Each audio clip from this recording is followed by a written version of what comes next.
welcome to Midwest Paranormal Presents Paranormal Soup. I'm your host, Jason Bland, and tonight we have my friends Keith Weldon and Carissa Simpson from Chillseekers. They usually co-host once a month the ITC Collective show with me when they're able to, and that's how I kind of met him. I met Keith, we had him almost 2 years ago on this show. He founded the group with Steve Huff, ITC Collective, for instrumental trance communication. And that's something I was really interested in, and met Keith that way and had him on the show. Great guest. Didn't know how great of a guest his Carissa Simpson is. I wish I'd have had her on the first time, too. They ended up co-hosting with me later ITC Collective show. So thanks to that meeting, we've been doing that show. Had a great show last week with it. You can see the review video is now up on YouTube and on Facebook from last Sunday's show, where I put in the clips and where we might have gotten a response. I think we really did. You guys should see the video. It's amazing. And, of course, like we have to do every Sunday night, is the World Wide Web of Weird. All right, guys, we'll be right with you. Just one sec.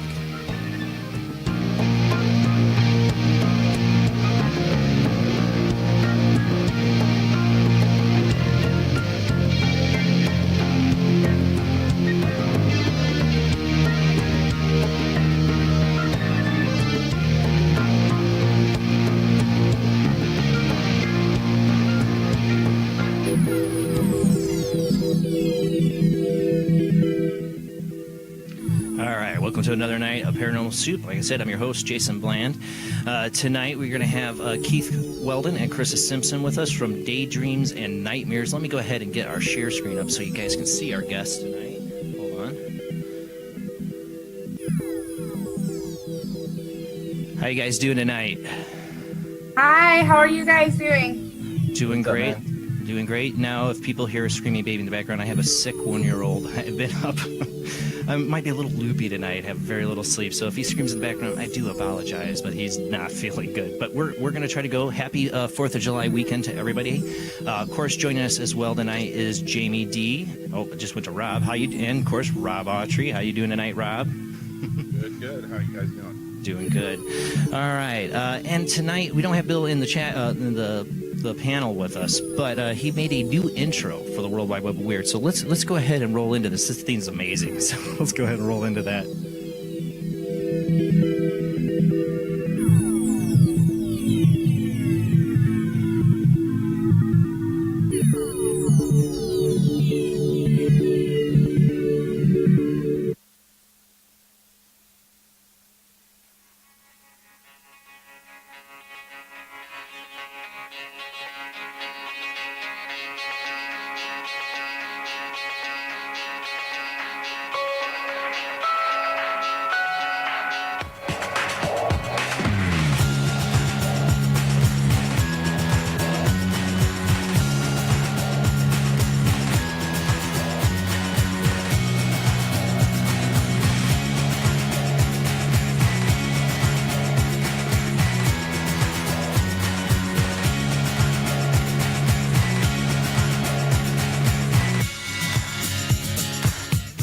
Now, isn't that intro freaking amazing?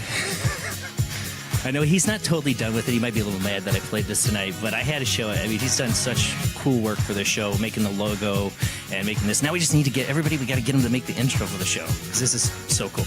All right, so tonight on the World Wide Web of Weird, we course, no videos tonight. Everything's pretty much pictures and articles. Didn't have any good videos, but this first one's going to come from ABC 30. Woman captures eerie image in the window of an abandoned Texas building. Let me get open. And I have to switch to Jeff. I'm not used to doing that. So maybe people can see. Jeff is still doing the World Wide Web of Weird here. Let me get this up. There we go. So woman captures eerie image in window of an abandoned Texas building. Like I said, this comes from ABC30.com. This is from June 25th. Galveston, Texas. An eerie image of what looks like a silhouette of a body in the window of a Galveston building has a lot of people talking on Facebook. Now, Nadine Lewis shared a photo of the building in a Facebook group showing what appears to be a shadow of a person standing by a window. But the thing is, the building is abandoned. Lewis said the building is on Mechanic and 21st near parking garage that she passes every day. Kind of creepy, she wrote in Facebook caption. I see this scene every morning when I go to work. I never see it at night, Lewis said. She thinks it's a morning spirit since she never sees it when she leaves work in the afternoon, but others on Facebook have different idea what it could be. Most must be a shadow of something in the room, like a large vase or urn, Linda V wrote.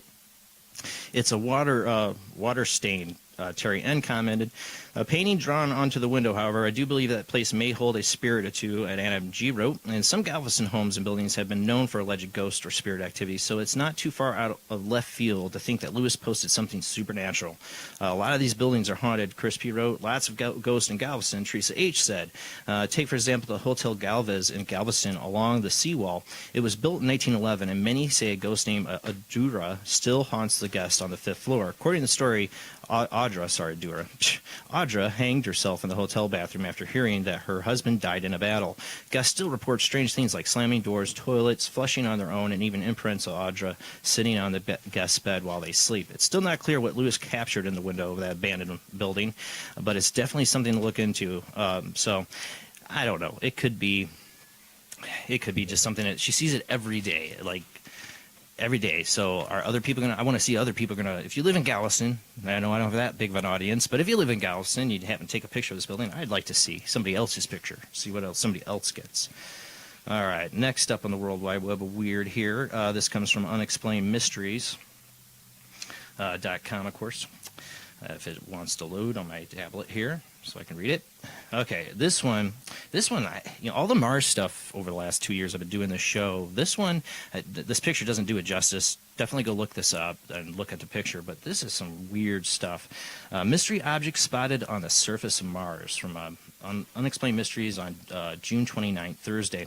A crystal clear photograph taken by an Opportunity rover shows an unidentified object sitting nearby. The image was uploaded by a 13-year-old by the 13-year-old rover on March 17th has generated something of a buzz online, with internet users discussing what an anomalous object could possibly be. Unlike previous images of the anomalous object on Mars, this one is very clear and evidently not a simple case of pareidolia, the brain's natural tendency to see meaningful shapes and abstract patterns. Yeah, we know that. Situated on the Merdani Planum region of Mars, I butchered that. Most likely explanation is that it's a piece of debris from the rover's own landing system. According to users of Reddit, Opportunity was in fact known to have taken photograph of its own debris at around that time. So that's probably the explanation, because it's got to be that or it's a UFO, because it's something weird and definitely not natural in the picture. But, that possible explanation, or is that just their way of covering it up? I don't know. All right, let's move on. We got another one from Unexplained Mysteries, and this is another one from NASA. We got a lot of NASA stuff tonight. NASA denies alien life and announcement claim. This is posted on Tuesday, the 27th of June. NASA has played down the suggestion that it is on the verge of announcing the discovery of alien life. A few days ago, a video posted on YouTube claiming to be from the hacktivist group Anonymous implied that a groundbreaking announcement about extraterrestrial life was imminent. The prediction was based primarily on comments NASA's Associate Administrator Thomas Zuckerberg made during a congressional hearing on advanced search for life in April. Now, however, Zuckerberg, or I'm totally butchering that, himself has spoken out to deny that any such announcement is coming. Contrary to some reports, there's no pending announcement from NASA regarding extraterrestrial life, he wrote on Twitter. Are we alone in the universe? While we do not yet know, we have missions moving forward that may help answer that fundamental question. Far from suggesting NASA has found any evidence of alien life, it seems as though his earlier comments had simply been a reference to the space agency's ongoing efforts to seek out. I wanted to point out about this. Everybody's like, Anonymous came out with this. Not the real Anonymous. It was the online social media Anonymous. There's like another group that's associated and started their own YouTube channel and Facebook pages that say Anonymous, but they're not the real Anonymous. You always have to double check that Anonymous address to make sure it's the official Anonymous. Right, and it wasn't the official Anonymous that came out with this. So I saw Anonymous says, well, I won't put that on Anonymous. They say a lot of things. They didn't say that. And they're the ones that came out that they've come out with these videos like the aliens are here to help us and stuff. That's not come from the official Anonymous that like our government's yelling about. All right, let's move on here. This is another one from Unexplained Mysteries. This one's another one have to do with space. A lot of these on this tonight's World Wide Web of Weird. Japan wants to put a man on the moon by 2030. This came out Friday. Japan's Aerospace Exploration Agency is aiming to scale up its manned space exploration program. While NASA, the ESA, and SpaceX have been setting their sights firmly on Mars, Japan has been planning on its manned mission to somewhere a little closer to home, the moon. The endeavor, which will be the first time Japan has ever committed to sending an astronaut beyond the International Space Station, would focus first on helping NASA construct a new space station in orbit around the moon as part of an ongoing effort to send humans to Mars. Once the lunar space station was complete, Japan would use it as a stepping stone to send its own astronauts down to the moon's surface, perhaps even as part of a joint landing effort. If everything goes according to plan, it will be the first time any human has set foot on the moon in 60 years. The last man to walk on the moon, of course, was Gene Cernan, died earlier this year. NASA, meanwhile, will be aiming to land its own astronauts on Mars sometime around 2033. I keep saying, we talk about going to Mars. One, we need better propulsion. And they're working on experimenting with that, but it's like, let's wait and see. 2033, okay, maybe by then we'll have something, but we need to get that set up, and I think we should be going to the moon. Japan has it right. We should be setting up a station there and learning how to do that before we go taking off to Mars. We should be going right back to the moon. Why is it taking 60 years for somebody to go back? That to me is ridiculous. I know it's expensive, and they say public lost interest, but it's the freaking moon, man. What if we're already on Mars? And then, of course, people, that's coming up here in a minute on the World Wide Web of Weird. All right, so next up on the World Wide Web of Weird, number 5 here, I believe we're on. Yes. This is Georgia police officer stopped speeding alien. This is another one from unexplainedmysteries.com. Georgia police officer stopped speeding alien. When cops pulled over a car in Alpharetta, this was what they discovered. A rather unusual passenger. The unworthy occupant turned out to be a life-size extraterrestrial mannequin that had been buckled securely into the front passenger seat for its trip along the highway. Things you see during an everyday patrol, the police department wrote on Facebook.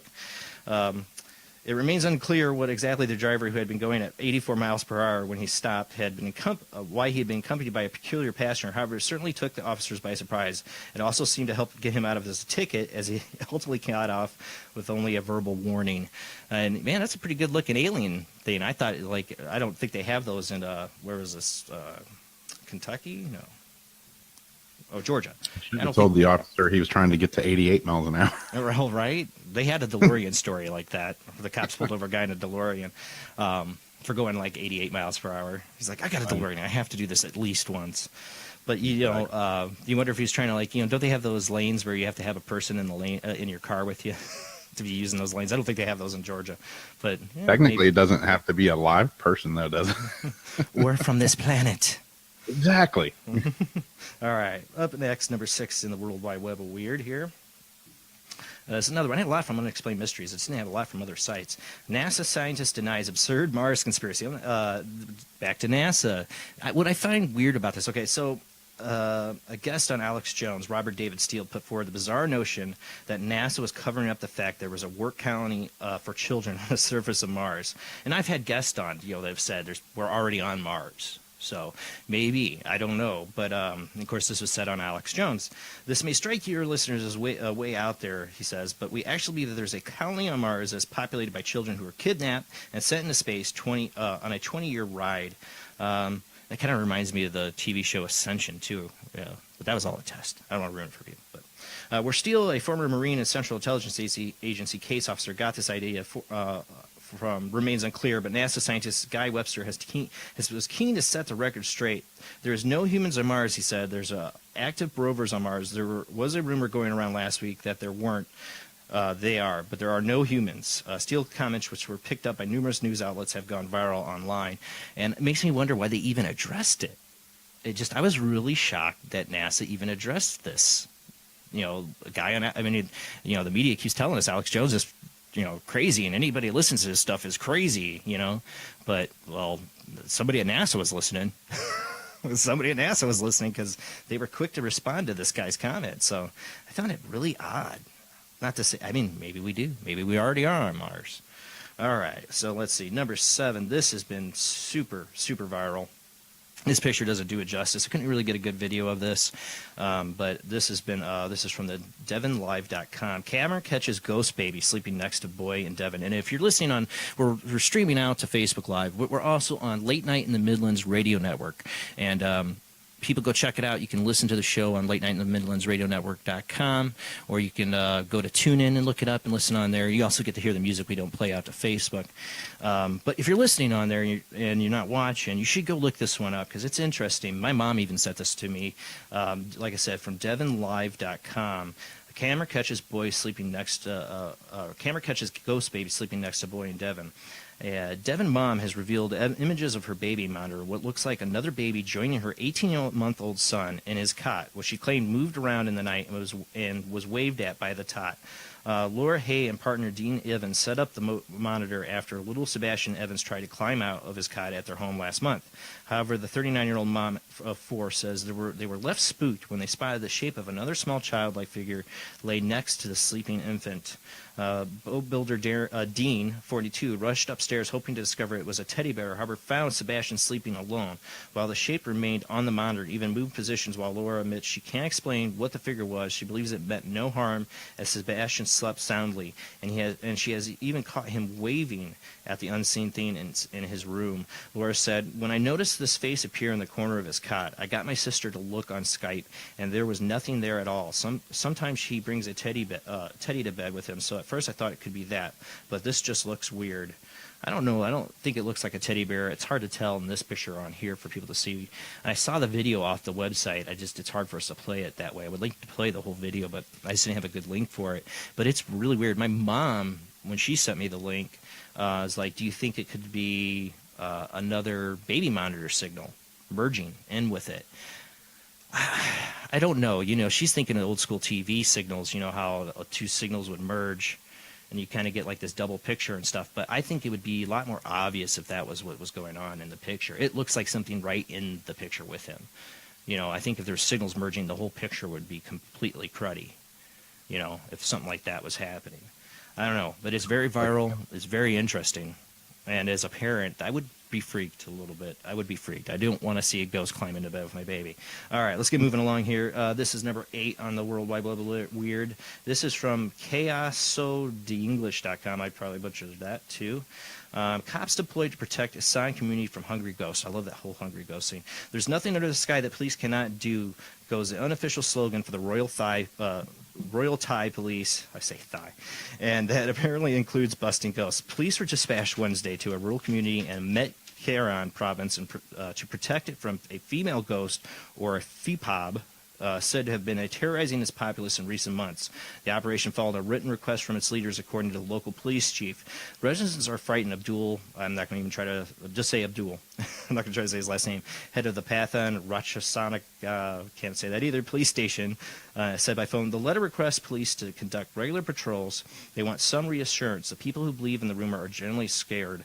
The letter, penned by the district chief, said 4 cows there had died this year alone, and that 4 officers were at a nearby border patrol police academy had fallen ill. Local residents attributed these calamities to a FEPOB, it said. According to folklore, a FEPOB is a ghost with the ability to possess humans and wreak havoc on an entire village. Every year, many rural communities report sightings or hauntings by a FEPOB. To strengthen civilian morale, prevent panic, and boost their confidence of living their daily lives, I hereby request from the Pathan Police Station to organize patrols in sub-district to monitor safety for civilians, part of the letter said. Colonel Abdul said he received the request yesterday and the police would make their first patrol of the day. What is a police officer going to do, though? I mean, they're not carrying proton packs. He added a Buddhist ceremony was also held at the village 2 weeks ago in hopes of stopping the ghost menace. There are more people who believe in it than those who don't, the colonel said. It's totally different in another country when it comes to beliefs and stuff, what the police have to deal with. You wonder what their extra patrols are going to really do to stop the problem. So, all right, last up on the World Wide Web of Weird, and I saved this the best for last. This is the most viral thing that's going. It's totally a media campaign for the Low Files. Yes, the Low Files. I thought I was going to be killed. Rob Lowe tells of a terrifying moment he came face to face with a Bigfoot while making a docu-series about the beast, but amidst the story makes him sound like a Hollywood kook. No, buddy, you probably already sound like that. And this picture I'm showing, I know people on the Late Night Midlands Radio Network can't see the pictures, but there's a picture up of him from the show, and I don't know what's going on, but is it me, guys, or does it look like they took a picture of Rob Lowe trying to take a dump next to a campfire? That's just what it looks like to me. Take a dump or something else. I don't know. I don't know. Rob Lowe, and this comes from Mail Online, Rob Lowe says a hairy encounter in the Ozarks left him fearing for his life after he encountered the mythical Bigfoot or one of its relatives. Lowe, 53, said he was filming his new A&E documentary series, The Lowe Files, when an encounter with a so-called wood ape left him lying on the ground thinking... He said, I was lying on the ground thinking I was going to be killed. I'm fully aware that I sound like a crazy Hollywood kook right now, the Parks and Recreation star admitted to Entertainment Weekly as he recalled the encounter. Lowe said the bizarre meeting occurred on the Ozark Mountains, which stretch between Arkansas, Missouri, and Oklahoma. He was in the woods there filming for his new show in which he and his two sons, Matthew, 23, and John Owen, 21, explore mysterious phenomenon across the country. In this case, legends about a wood ape. A wood ape is a local vernacular for a Sasquatch or a Bigfoot, Lowe said. This is what I love about our show. We have fun with all of this. We hit the bullseye between the true believer and a skeptic in a fun way. The locals talk to you about the wood ape in all seriousness. If you call it a Bigfoot or Sasquatch, they roll their eyes if that makes it less outrageous. But things went awry when the wood ape came looking for them in return, he said. We were 100 miles from the nearest town, he recalled. We spent 45 minutes on the most rugged, brutal mountain trails. It was 1 in the morning. There are a lot of serious former military men with loaded weapons, and something starts approaching our camp that is defying their orders to stop and their warnings that they were armed. Lowe doesn't say quite how the encounter ended. He's saving that for the episode, which makes up its final 1-hour installment of the series. The trailer footage shows him topless and banding a drum, apparently. Oh, that's what he's banding a drum. Yeah, it looks like he's taking a dump. The trailer footage shows him topless and banding a drum, apparently in a ritual to summon the beast. He's promised that this series is all true with no BS. It's Rob Lowe. I don't know about that. I don't know. It's Rob Lowe. What can I say? I love Rob Lowe. Yeah, he brings on the creepy, but not that kind of creepy. I mean, I don't know if anybody ever saw the Drew Peterson story of Rob Lowe, but man, that guy brought on the creep good. Didn't look anything like Drew Peterson, but boy, he captured the creepiness totally. And like I said, it's not the same kind of creepy that we're talking about when we get into ghosts and UFOs and stuff. It's picture itself is kind of creepy. The one that looks like he's taking a dump. Yeah, looks like a picture for an ad for men with constipation problems. Imodium, Rob Lowe, he takes it. All right, guys, we're going to roll into our commercial break here in a second. But tonight's guests, like I said, are Keith Weldon and Carissa Simpson. They're going to be joining us here after the commercial break. And we do have phone calls into the show. You can call in on a number of ways. There's 3 Skype lines. The main one I want you to try is Soup Live Chat, 800 Live Chat. Jeff runs that. It's a video. If you can do video on Skype, then that one. The other audio only is OO J Bland OO. And there's another one, Paranormal Soup J Bland. I don't know if that one works so well. But don't call in until probably after the second commercial break on the show. This is the first one. There's only 2. So, all right, guys, we're going to go ahead and roll in to our show. Like I said, for guys on the Late Night in the Midlands Radio Network, you can see the World Wide Web of Weird if you go to Facebook later when it posts. And we'll be right back after the break.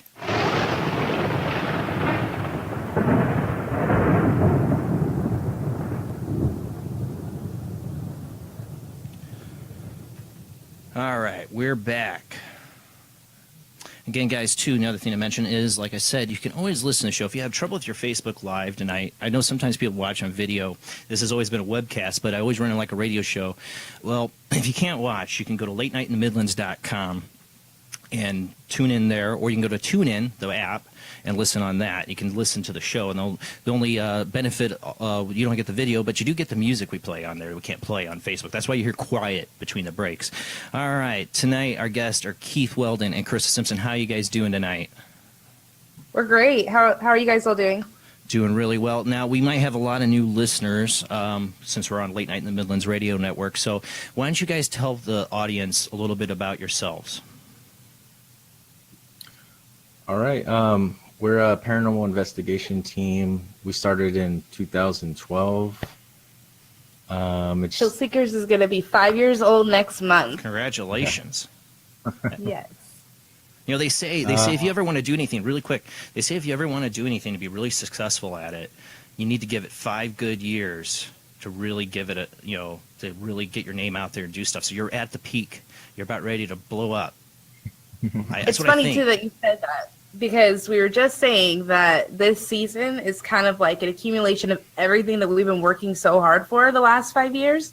The people, the contacts we've made, the locations that we're going to, these are all like bucket list investigations for us. These are, sorry, weird noise in the room, but, amazing episodes that we got to film this season. And I was just telling Keith, like, I don't even know how I'm going to follow this up. It's going to get better and better each year, because I know that this is like our beginning of a trend up for us. Well, so you guys are, people know that can't see right now, the listening audience, they're joining us from Daydreams and Nightmares.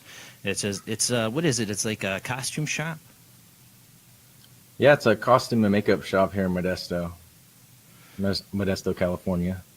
A haunted one. Really good. Yeah. A very haunted one. Well, it used to be a really shady funeral home. And, there's still areas where you can see ash on the ceiling. Oh, wow. Where, That's people. You're not just ash. You're seeing people. It's actually probably one of the most active locations that I've ever been in. And a lot of people who come here say the same thing. A lot of activity here. And we've done some ITC collective shows with you guys sitting right there with your spirit boxes coming through. So, and yeah, that's pretty awesome. It's like on location, ITC on Paranormal Soup. All right, so yeah, we work out of here a lot. You guys have been doing this for 5 years. You've been doing basically like web episodes on YouTube. Yes. Yeah, we started out like is more of a vacation video, I guess. We went to a haunted hotel, and we're like, well, let's bring we bought like a full spectrum camera, a digital recorder. We did our research before we went, and it was amazing. You know, we weren't expecting to get this amazing. Yeah, we actually got evidence. EVPs and stuff, and we were like, she was in the pretty bathtub. much blown away. That's We were where she's in hooked the on it. bathtub, right? I did a bathtub EVP. It was my very first EVP session. I thought, I'm going to do this. I'm going to do it, you know?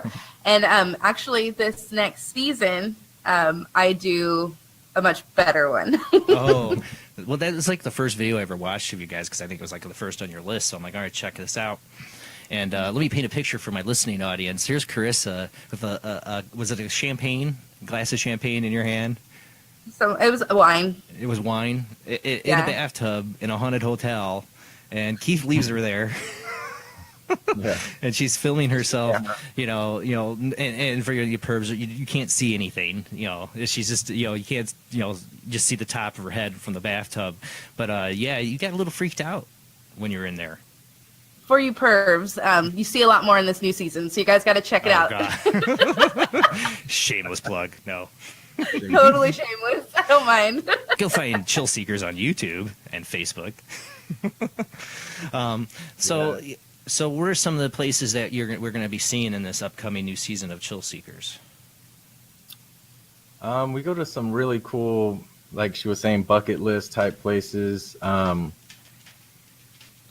Queen Mary, Bel Air House. So we just show in our trailer that we put out recently, just the first few episodes, and yeah, you'll see the Queen Mary, the Bel Air House.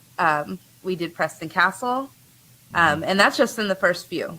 And we Jamie, do some local places. Jamie was there with you guys at Preston Castle. Yes, it was so awesome to meet Jeff. Jamie and Jeff. We had like an all-star lineup at Preston. It was amazing. Yeah, that's so cool. I can't wait to see what you guys do. I saw, Steve's stuff, a little bit of it, and JB's, so I can't wait to see what you guys put together for it.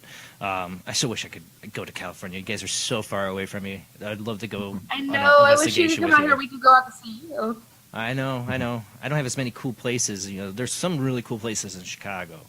But where I am, there's not as cool as it is out there on the West Coast. There, you guys got some. I mean, Queen Mary is that's talk about bucket list place. That's somewhere I've always wanted to go. One, I love ships, even though I'm terrified of water, and two, I love ghost hunting, and I should be terrified of that.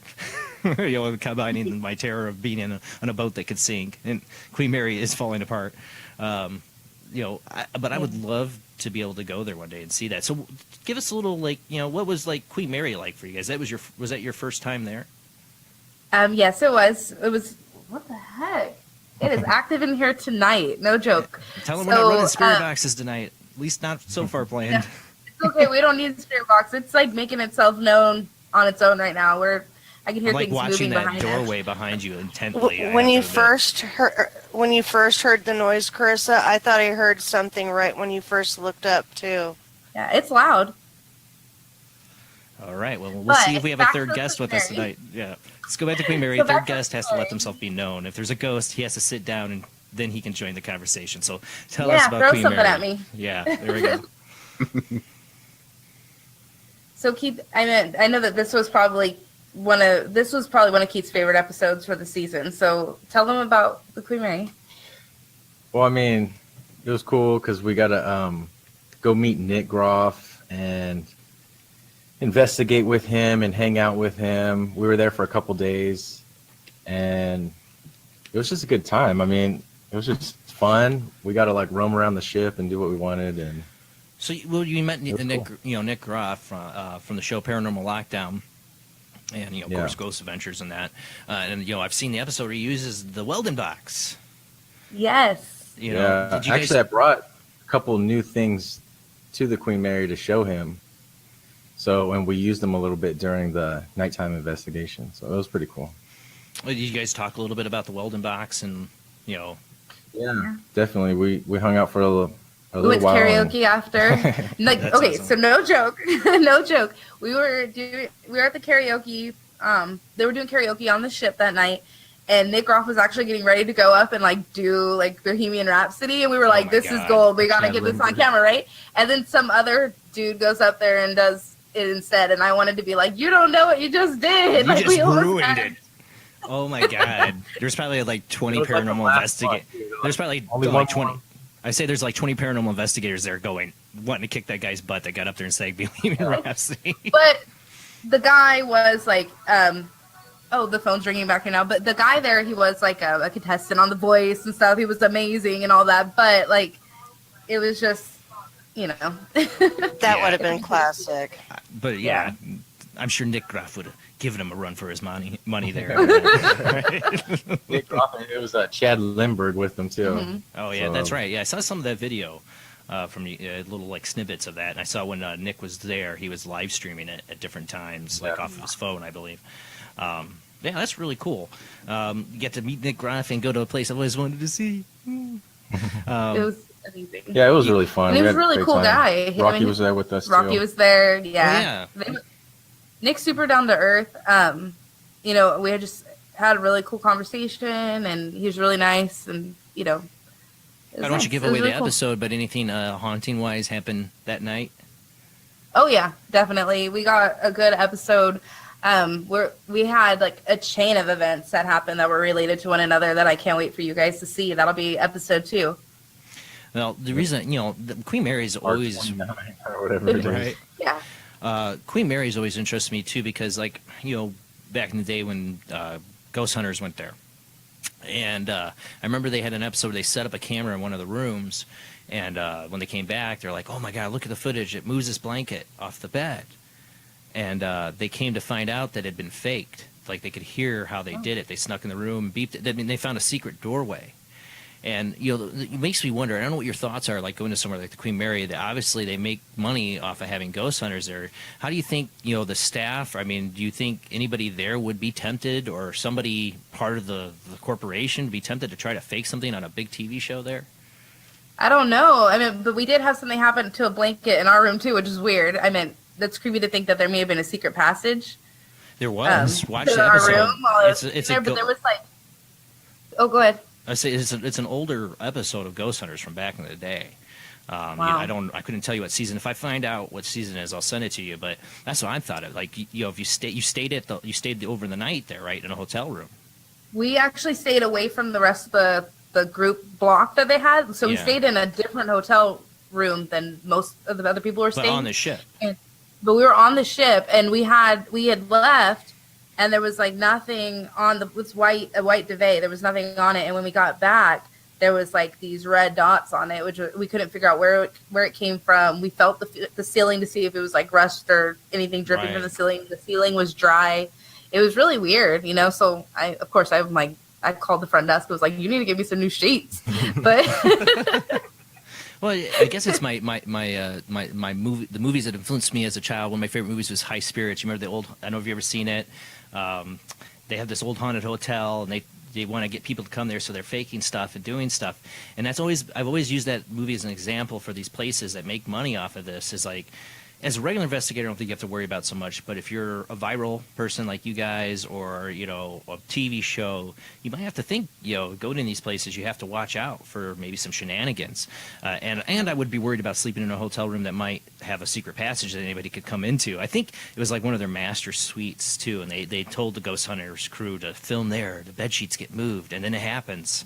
If I remember right, it's been years since I've seen that episode. But it's one of the things I've always wondered.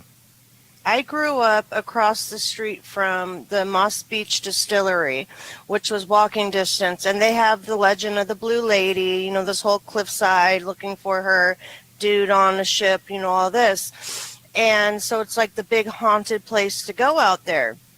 Years later, it turns out they had put light fixtures in, so this one chandelier over the bar would start to swing, and rigged up like the bathroom, so like bursts of air would come out.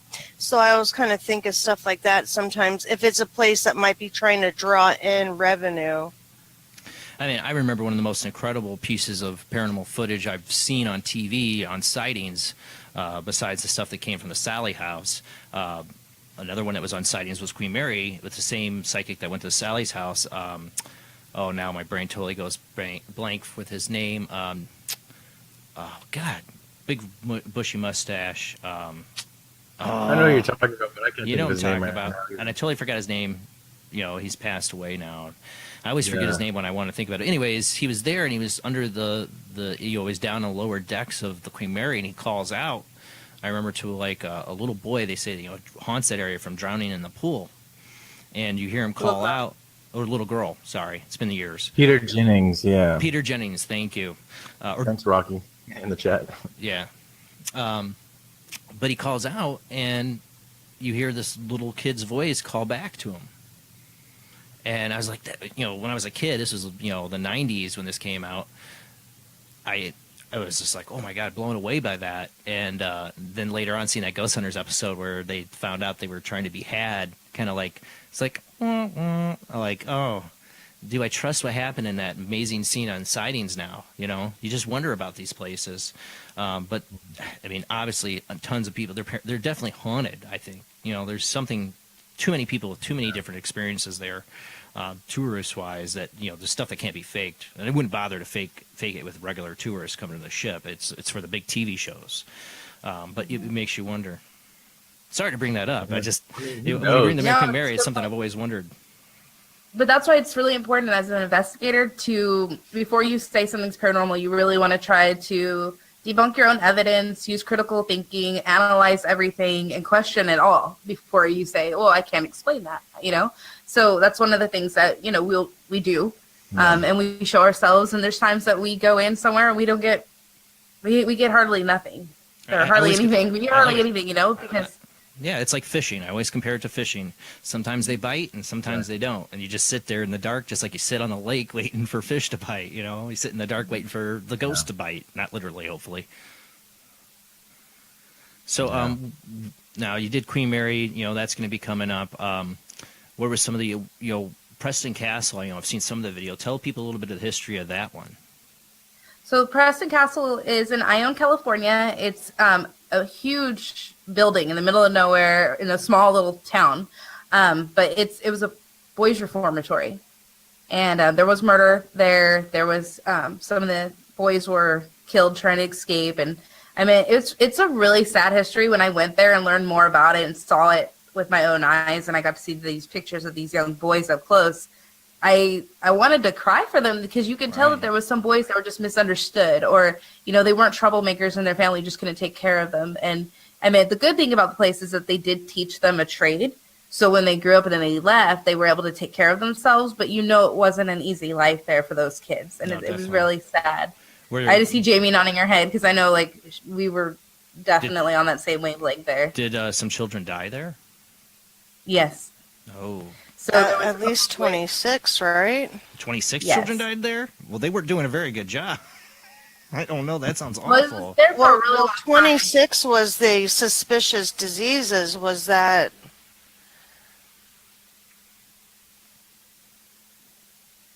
the suspicious diseases they were talking about? I'm not sure. I know like the ones that I know for sure about are the two that tried to escape, and they were killed trying to escape. And then there was Anna Corbin. Is it Corbin? Yeah. So she was killed there, and you know, those ones I know for sure about. And then they do have a little cemetery right near there too. There was a guy in the back that was killed. The kids hit him over the head with a wrench. I guess he asked them to. Yeah, he asked them to stay and help him weld something, and so when he bent down, they laid a pipe into his head. And then the ag teacher out in a barn, she was killed brutally somehow. The Anna Corbin is pretty brutal. She was killed inside. I know jails that don't have that many deaths. Jeez. Yeah, well, that sounds pretty brutal. Oh, what they went through there. Did you guys? It's a pretty cool location. Yeah. We've been wanting to go there since we started, really. For a long time. And there's a couple places this season that I'm like, I've been trying to get in there for like years, and we're finally there. One of the cool things that I really enjoyed, though, about going to Preston is that we did have this all-star crew with us, but we did have a couple people with us that it was their first investigation. Ooh. So imagine this. It's your first investigation. Yes. We're at Preston Castle. You have JJ Paranormal. You have Steve Huff and Debbie. You've got Chillseekers there. You've got, all these amazing people there in this amazing location. And this is your first investigation. I almost felt bad because I'm like, it was good. I know if that was my first investigation, I would be trying to chase that dragon, So chase that dragon. I felt they make it so sound happy so bad. for your friend's son. He was, looking back, he was just like so amazed and such a good sport and had such a good time. It made it fireworks so much worth it. I got that here. I'm down in my basement. I can hear him. Happy 4th of July. So, one of the things, you guys are there at Preston Castle, you talked about the all-star lineup. You all were probably pulling out the I don't know how to put it, like, all kinds of gear and stuff. Oh my ITC gosh. Dreamers gear. Jamie and Jeff are the most checked out investigators I think I have ever met. I swear, I thought they were going to come in like these Transformers suits, like Don't give Jeff any ideas. It was amazing. I just absolutely was digging the technical equipment that Jamie and Jeff brought. They had like a big trunk full with like these 2 big boxes that came out, and I mean it was really, really cool. Oh yeah, that's the first time I ever saw Jeff was him climbing inside one of those and Jamie closing it to show people how big it was inside. It can had 2 of those full. It can fit a small Asian video engineer inside of it. So, doing all those devices, did you guys decide, all right, well, we're going to run a little while with Steve's stuff, or did you guys go off to separate rooms? I mean, how did you guys figure that out? There's a lot of people. We kind of did like a big group investigation, and then we kind of split off too, because we had 8 hours or something like that there. We were there for a long time, so. We did really well in the smaller groups. We were able to follow our instincts, and we were able to. The girls went off and did their own thing. Yes, we did an all-girls session, which awesome. Felt so good. It felt like the vibe was different. It felt very right. I really enjoyed it. We went to the showers and we did our investigation. Our group session. My audience is like, you went to the showers? Really? Not like You'll that. have to tune in. No, but when it was just us girls, I don't want to ruin it because I really want you guys to see it in the way that it happened. Yeah. But one of the most profound series of events happened while I was there. I just was amazed at how it all went down. So. And you, one of the girls is Stephen Huff's girlfriend, Debbie. Yes. You got her on camera to do that? I know she's told me, because I've tried to get her to come on the show with Steve, and she's like, I'm kind of shy to the camera. I'm like, I know. I get people like that. I totally understand it. So I'll be interested to see. I got a clip of her doing a session when we went out to do something. Awesome.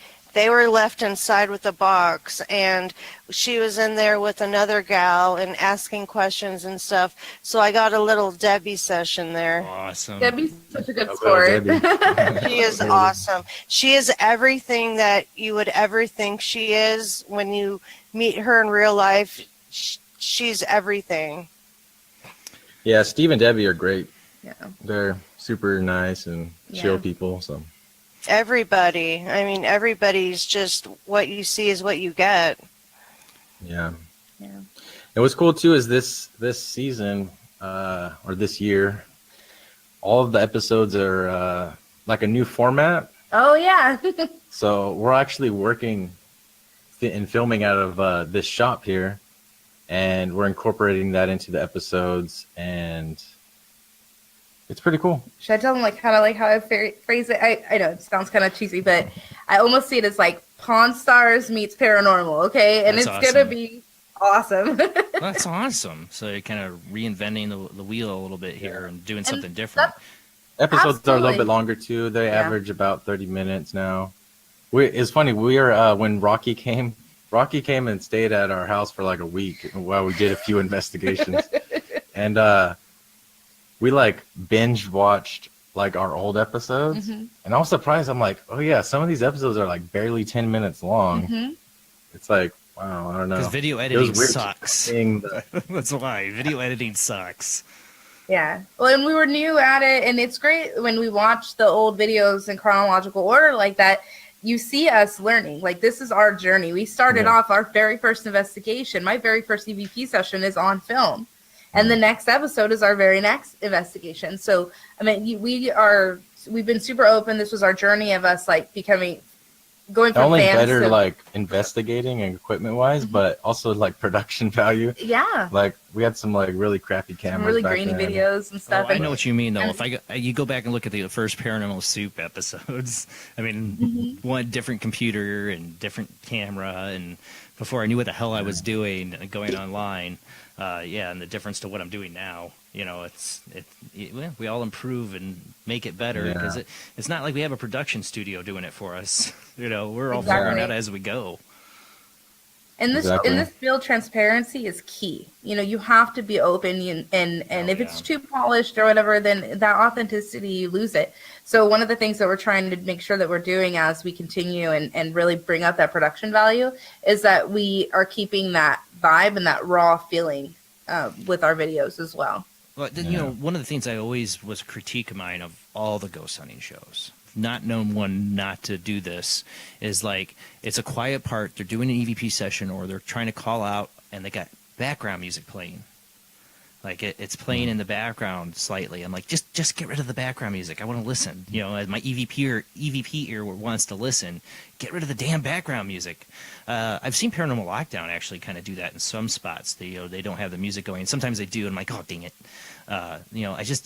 My little critique, it's just like, keep that background music when it gets to that raw part, when they're doing that EVP part, we want to hear that audio raw. I want to hear it coming in, and I don't want that spine tingling, some Hollywood, a music guy's like, I'm gonna put this the right feel to this with my keyboard here. And it's like they're not a paranormal investigator or a fan of it. They're just like, shh, get rid of the damn music. I want to hear. I'm listening for EVPs, buddy. Because I've seen people catch stuff that they didn't even catch on their own show before, like on Ghost Adventures and stuff, and Ghost Hunters. They've put, I've seen posts like, oh, this person caught this. We didn't even see it. It was in the whole episode. Yeah. The one And we- episode you guys did that, I forget where it was, but it was with the Kinect camera with the ghost on the couch. Oh That's- yeah, that was That was one of my That's the favorites. best footage. That's my favorite. Ever. That's my favorite for Yeah. sure. Yeah. That was at Handpicking Emporium in Yeah. Rockland, California, and probably my favorite piece of evidence we ever got. Like, that was phenomenal. We bring out Keith set up a portable Kinect camera. He rigged that up for this season too, so we use that. use that a little bit. Yeah, Nice. That We is throw it- what made me fans of your guys, like right away. That was Thank you. insane. Yeah, and that was like I saw that footage before I knew who you were. Because you first time we had you on, we played that footage, but I'm like, oh my god, yeah, I know this footage. I've seen it. It's the best one out there. and I still think it is. For people that are Still the listening, best. we're not showing any Yeah, videos or it stuff went tonight. kind of viral for a little bit. Yeah, and just so you guys all know, chillseekers.com is where you can find all of the stuff that we're talking about, especially if you guys that are only hearing the audio. Chillseekers.com. We're switching over to a new YouTube channel too, so I'm sure we'll talk about that as well. Yeah, let's make sure we'll repeat it again too in the show where they can find all your stuff and your new YouTube channel. Yeah, YouTube. Don't get me started on YouTube. Yeah, if anybody listening hasn't seen that footage, you need to go check it out. Yeah, for sure. what would be the title of that video? Spirit Hug, I think. It's No, Chillseekers. I think it's called like Best Connect Evidence or something like that. Connect Evidence. Yeah, if you type in Connect Evidence, it's going to show up. Paranormal Connect, type in those words, you'll find it. And to me, I've seen other people's Connect Evidence, and some of it I'm like, wow. Some of it I'm like, I think it's just the computer trying to take something and thinks it's a person, sometimes. But with yours, it is interactive for, people the first time listening or watching the show. If you haven't seen it, I urge you to, because the spirit literally on this Connect, what people don't know what it is, it connects from Xbox or Xbox One. It's a motion capture device, and it can show a little stick figure. When you see yourself, you'll see a little stick figure on top of you. It's tracking all your motions and tries to put a body there, and these stick figures suddenly pop up for no reason in these videos, these experiments people are doing with it. And Keith, you were one of the first videos I ever saw out there of it. You see this thing dancing to the music. Where was it taken at? Handpicking Emporium is an Handpicking antique shop in Emporium. Rockland. Antique shop, that's right. Episode 14. Yeah, the they're whole playing. episode is episode They 14. played like an old record, wasn't it? That they were playing music on. And it's And funny it's because before that, we had it set up, and it was a good, 30, 45 minutes. Long time. Nothing was showing up. And it was right after that music came on. Jeff, That's if you're, when- I would say if Jeff is still there, if Jeff can find that video and play it, no I audio. just put it in there too. I put it in the link. Okay. I will pull it up again just for that. I didn't have that prepared, but that to me is one of the best pieces of evidence, and the Connects thing is a new technology to the paranormal. You see more and more people experimenting with it, and there's definitely misinterpretations with it. It can get, like I said, I think you can definitely get false positive readings off of them. And the easiest way to debunk that is if you're able to point the camera back at that same area and you get the same figure in the same spot, most likely it's detecting like some kind of shape or something to do with, the furniture or wall or whatever. But if you're only able to capture that figure, say, for a limited period of time, then most likely, whatever was there is not detectable anymore. or it hugs your local medium, psychic. Well, here's the cool thing about that's what it that. did.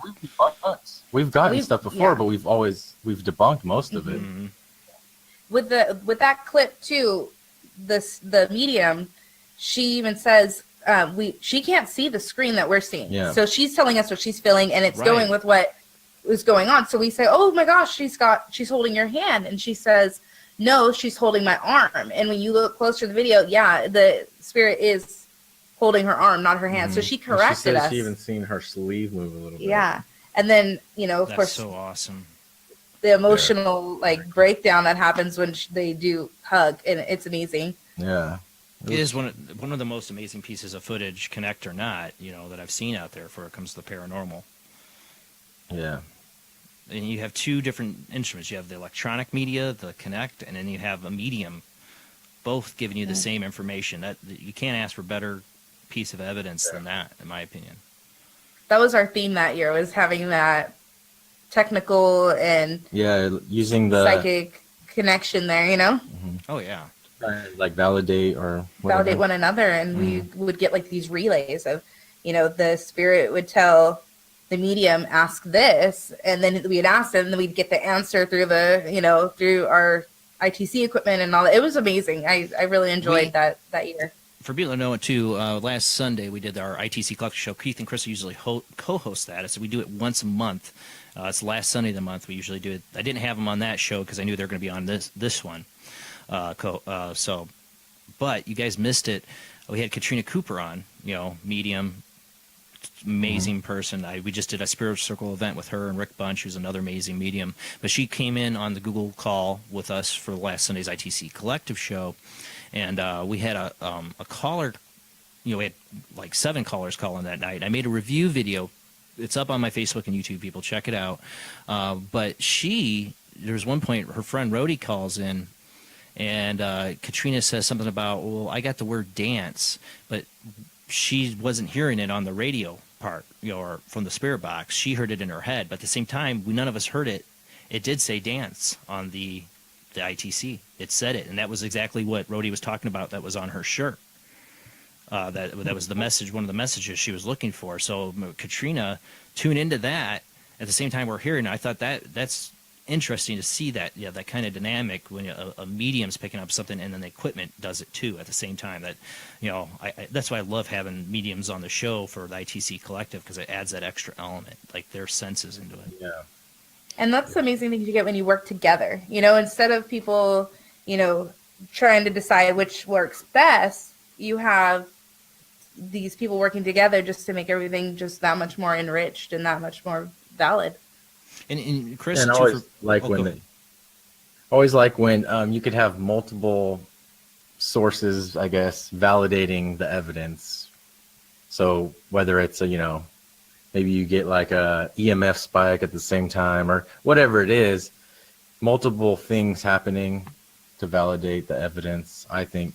So like a medium could be something like that too. If she's picking up the same thing you're getting through the equipment, it kind of validates the evidence more. And Carissa, in my opinion. Carissa, you're sensitive as well, though, too, aren't you? I mean, I've seen your videos. You have a sensitivity. Yeah, I've seen you. I saw the one episode from your where you kind of were physically nauseous or attacked once. Yeah. That's really your bad senses there. Yeah. Yeah, you look pretty upset by that. Where was that at? Where did you guys film that on? I don't remember. That was in Stockton, California, at the Tropicana. Yeah, my face is all ugly and everything. I'm all throwing up, dry heaving. You were puking. It was pretty bad. It was gross. You looked pretty affected by it. What do you do? Did you learn from that incident, like to protect yourself now, or? I didn't learn well enough, because later on, I had some really bad stuff happen. But that was a really cool. And I went up. I was just very ballsy that episode. I was up in the attic doing my thing and finding this chair up there that we heard, and the spirit box was talking about, there's a chair or something in the attic. So of course I'm getting a ladder and I'm climbing up in the attic. And well, that was weird too, because the people who work there were like, there's some kind of, we've heard that there's some chair that has blood on it, like kind of alluding to someone was killed in it or something like that. And it's somewhere in the building, right? And then we get to the spirit box, chair, attic. So we're like, okay, is there an attic? And they're like, well, there's a crawl space over here, and Chris is up there, and lo and behold, there's an actual chair up there. And we're like, chair with the blood? Hell? Yeah. I mean, it's hard most to likely see. we didn't climb up in couldn't there, get into it but there to was see definitely blood a in the chair up in a crawl space, which was weird. I'm like, there's an effing chair. That's Larry's chair. He goes and chills up in the attic. I don't know. Why would somebody have a chair in an attic? I don't know. I'd be that looking place for is crazy. There was some dark kind of energy going on there at that place. Do you think that's one of the darkest places you guys have investigated? It's up there. I would say it's up there. It's definitely up there. Yeah, Definitely. Definitely up there in the darkest. Yeah. What's funny is that that area of Stockton is there's a lot of weird stuff. Right down the street, there's supposedly, I keep reading about it and stuff all the time. There's supposedly some bar where they say the devil's at. Supposedly, that's his place to go hang. Yeah, that's the devil's bar. It's a really bad area where we were at. There's a lot of murder there. Murders. If you look up homicide rates in the United States, I'm sure Stockton will be in the top 5 for sure. Well, you guys need to go there and see if some guy looks like Al Pacino sitting at the fireball. Yeah, that's what I always picture. Devil's advocate, Al Pacino. That's my devil. Yeah. I'd walk in there and be like, "Hey, Al," or I mean, the devil. I wish I could do an Al Pacino impression. That'd totally make me look like an awesome host right now if I could do it, but I can't. All right. Well, you know what? Let's go ahead and head into our second commercial break, so we have time for callers, and so we also can show when we come back some of the new pieces of equipment. That sound good to you? Yes. All right. Well, all right, guys. We're going to be rolling into our next commercial break here. Remember, when you come back, you're going to be able to call in the show. I'll give those lines out right before we come back. Jamie, if you can, share those call-in lines in the chat rooms if you can for me. It's hard for me to do it. When we get back, we're going to talk about the Weldon box and some of the other great pieces of equipment that Keith Weldon has, or even his Spiritus app. We haven't even talked about that yet tonight. We're talking about some great stuff in instrumental transcommunication community, ITC. Keith is an amazing inventor of these pieces of equipment. I don't know what else you can call them. And Carissa, finally glad to be able to do a show where we have both of you on together and not just a co-host to talk about the Chillseekers. All right, guys, we'll be back in just a moment.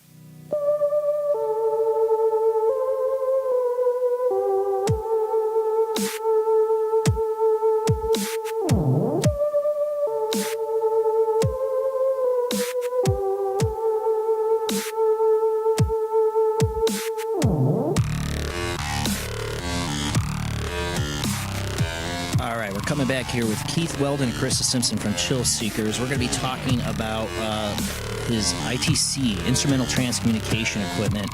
You've seen some of it. If you've seen Paranormal Lockdown, it's in that. You've seen the Weldon box. We're going to talk about that. He's got other new stuff coming up. But you can call in the show and ask him about it. If you're an instrumental transcommunication experimenter yourself, this would be a great time to get some really good information from him and Carissa. Call-in lines are, Skype IDs are Soup Live Chat 800 Live Chat. Don't type in just 800 Live Chat because you're going to get a sex line, I found out. So Soup Chat 800 Live Chat, or Soup Live Chat 800 Live Chat. That's it. And then there's this Skype audio only, OOJBLAND OO, or there's another, Paranormal Soup J Bland. I don't know if that line works so great. And there's a phone line you can call in at 219-230-4444. So let's get back to our guests.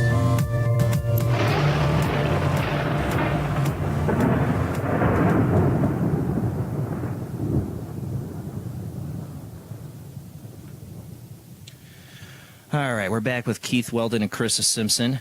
All right, thanks for staying with us, guys. All right, so tonight I'm going to talk let's start off like I said, Paranormal Lockdown has had the Weldon box. For people that have maybe not seen that yet or know about it, tell people a little bit about what is the Weldon box. The Weldon Video Ghost Box is a video ghost box that I made. Basically, I wanted to try to apply like the audio ghost box type of theories, but with visuals. So I wanted to create like a sort of like a visual distortion that spirits can use to manipulate either, audio. They can manipulate like the sound waves. This way it would be like manipulating light waves and stuff like that to create, visuals like their faces or objects or whatever. It reminds me a little bit of the video feedback loop experiments back in the day. Is it similar to that? Similar, yes, to that. And for people go ahead. Well, each one I've made so far has been a little bit different. The first one was I combined audio and video together. And that was the very first one I made. That's was used on Paranormal Lockdown. And then I made another one for Nick specifically, and that one works a little bit differently. It doesn't combine the audio in a way that affects the video. It just kind of blends video feeds together. And then another one, the recent one I made was the portable one, which is kind of it's like my favorite one, pretty much. You can walk around. It has a projector that creates a feedback loop and the visual distortion, which has a control knob where you can make it more intense or whatnot. It also has a built-in DVR to record. So it's projecting it like right on the wall too, where you're at. So cool. You can actually have an investigator standing in between it and become physically there, but also part of that loop and part of that visual feed. And it's really, visually There's appealing. different ways to record it. You could use the internal DVR, or you can just film it, like with the projector. Film like the projection, or you can film the screen itself. It has like a LCD screen on it. So there's different ways of doing it. I don't know what Jeff had a video up. I don't know if he was going to play something. Keep an eye out. See if Jeff had a video or if he was going to show something there of it. I don't know. He's going to play the trailer when you guys are ready. Oh, Okay. cool. One quick thing. yeah. I just wanted to do a shout out for Dana. She's the shop owner. I didn't know how much of her personal life she wanted me to put on blast, but I definitely wanted to give her congratulations. Her and her fiance Milan are about to get married at Preston Castle this month. We're going to be there, so I'm super excited. I was invited. That is awesome. All right. Well, I think he might have it up if we want to go ahead and play the trailer for people. Yep. Let me get it locked on here. Go ahead, Jeff, if you got it. We're here with Keith and Carissa. They're filming a bunch of episodes for their YouTube channel, right? Yeah.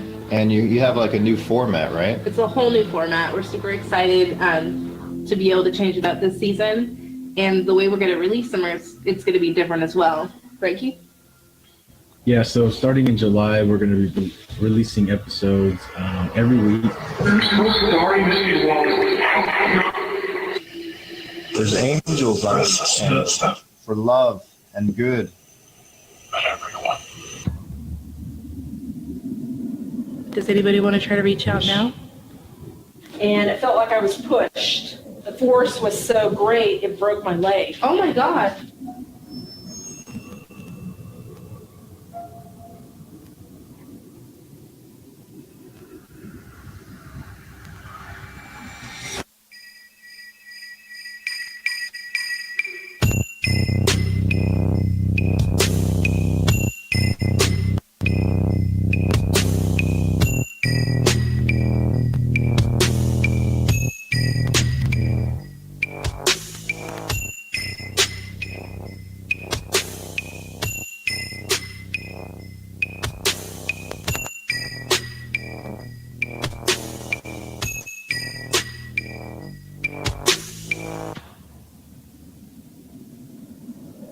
I saw one of the episodes. They gave me a sneak peek, and it was awesome, like totally awesome. So you guys are gonna have to check that out when they release them this summer.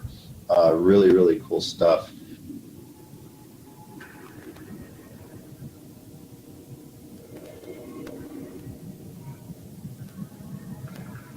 Try to figure out new things, like with the equipment you guys developed. Thank you for your communication.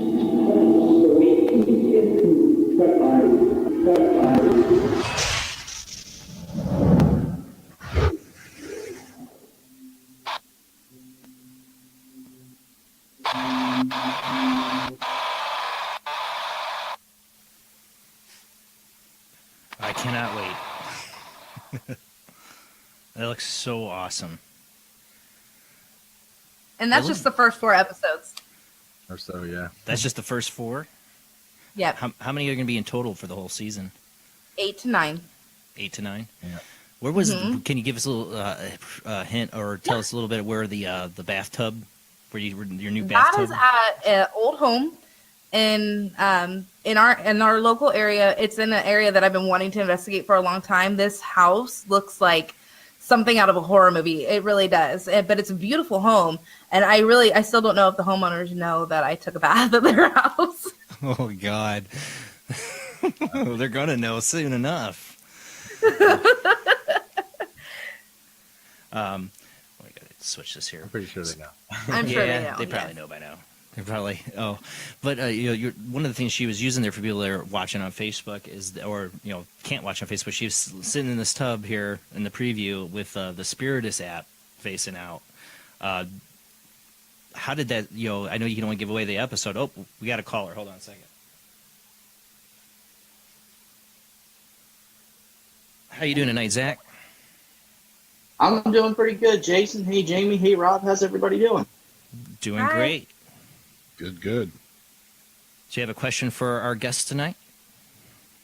Yeah, I just have 2 questions. Hey, Carissa. Hey, Keith. It's very nice to meet both of you.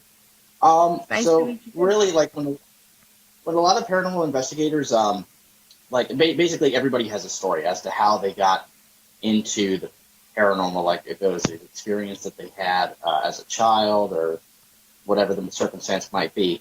I just wanted to know what got both of you interested in the paranormal. Do you have any experiences from like your childhood that motivated you to do more research into this field and also start to do your own investigations? That's actually a really good question. A lot of people do have a really good story, and they're like, I've been doing this since I was a kid and all that. I had a lot of experiences as a kid, and a lot of my childhood friends will tell you I freaked them out so bad that they didn't want to hang out with me anymore because of the whole ghost thing. But I wasn't didn't start investigating or thinking anything of it until after Keith and I had been together for a while. And we really got into the whole ghost hunting, community and all of that just by watching television shows, watching internet shows, and just really doing our own research. And then we decided on our 5-year anniversary, we were going to go stay the night at a haunted hotel. And we were already kind of doing some filmmaking and stuff. So we thought, well, why don't we film it? And then that became episode 1. And ever since then, each episode kind of shows us growing and learning from that point.